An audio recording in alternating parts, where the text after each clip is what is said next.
Hai presente un musical? Sì? Ti piacerebbe lavorare con me in un musical? Sì.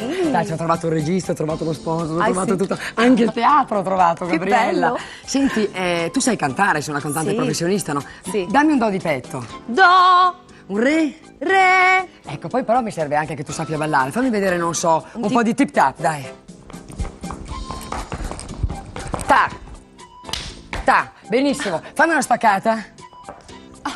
Gabriella, presentami le concorrenti che è meglio, guarda, va. Sì, no. Bentornati nella soffitta di Pippo. Qui, dove le icone degli anni 70, 80 e 90 ritrovano la luce dei riflettori e ci fanno sognare ancora una volta con la loro bellezza senza tempo e il fascino irresistibile. Oggi vi porto a scoprire una donna magnetica e poliedrica, che ha saputo lasciare il segno tanto nella musica quanto nella televisione. La bellissima Gabriella Lunghi. Preparatevi, perché il viaggio sarà ricco di aneddoti, curiosità e un pizzico di nostalgia ammiccante, come piace a noi. Gabriella nasce a Londra il 23 settembre 1962, ma il destino l'ha portata presto in Italia, precisamente a Milano, dove la sua carriera artistica ha preso il volo. E che volo! Una giovane donna che ha saputo sfruttare il suo carisma naturale e una bellezza fuori dal comune per catturare l'attenzione del pubblico, senza mai sembrare costruita. Perché Gabriella era autentica, e questo il pubblico lo percepiva subito. A soli 22 anni, eccola debuttare nel mondo della musica con il brano Acapulco Nights, un successo travolgente che l'ha portata fino ai vertici delle classifiche in Grecia. Ma vogliamo parlare del ritmo? Allegro, coinvolgente, con quelle sonorità anni 80 che fanno venire voglia di ballare anche oggi. Una vera chicca per gli appassionati della dance pop dell'epoca. Se il nome Gabriella Lunghi non vi accende subito una lampadina, forse vi dirà qualcosa il suo pseudonimo, Jennifer Monday. Con questo nome Gabriella ha inciso brani come Invisible nel 1986, prodotto dalla mitica Baby Records. Un'etichetta che, se ci pensate, è stata una fucina di successi negli anni '80, portando alla ribalta artisti come Dan Harrow e Sabrina Salerno. Ma Gabriella non si è fermata alla musica.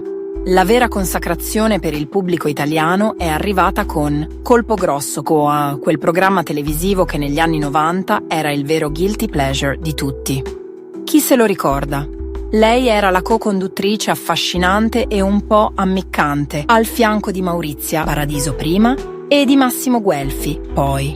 La sua eleganza e il suo sorriso rendevano ogni puntata un appuntamento fisso per tanti spettatori, incollati allo schermo per ammirare il mix di ironia e sensualità che solo Gabriella sapeva offrire. Anche il cinema si è accorto di lei. Nel 1990 Gabriella ha avuto una parte nel film La Stazione, diretto da Sergio Rubini. Certo, non un ruolo da protagonista, ma sapete una cosa?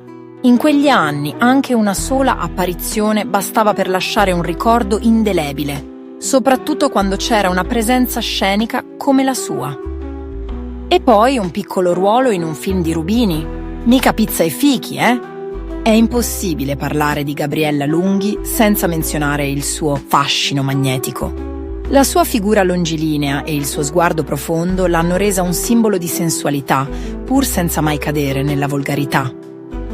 A differenza di molte altre star dell'epoca, Gabriella giocava con l'erotismo in modo elegante, quasi sofisticato. Non abbiamo prove di sue apparizioni su riviste come Playboy, ma questo non le ha impedito di diventare un'icona sexy, soprattutto grazie ai suoi look e al modo in cui portava se stessa sullo schermo. E qui, lasciatemelo dire, Gabriella aveva una marcia in più. Non era solo una bella presenza, era una donna che sapeva divertirsi con la sua immagine, giocare con l'idea di seduzione senza mai renderla pesante.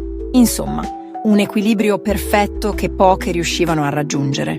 Oggi, forse il nome di Gabriella Lunghi non è tra quelli che vengono subito in mente quando si parla di icone anni 80 e 90, ma non lasciamoci ingannare.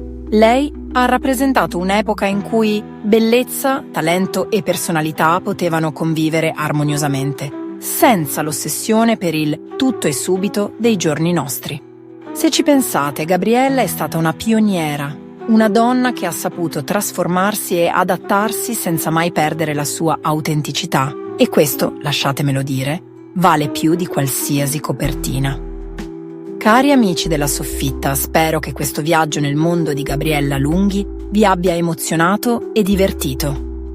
È stata una figura che, pur con una carriera forse non lunghissima, ha saputo lasciare un segno nei cuori di chi ha avuto il privilegio di seguirla.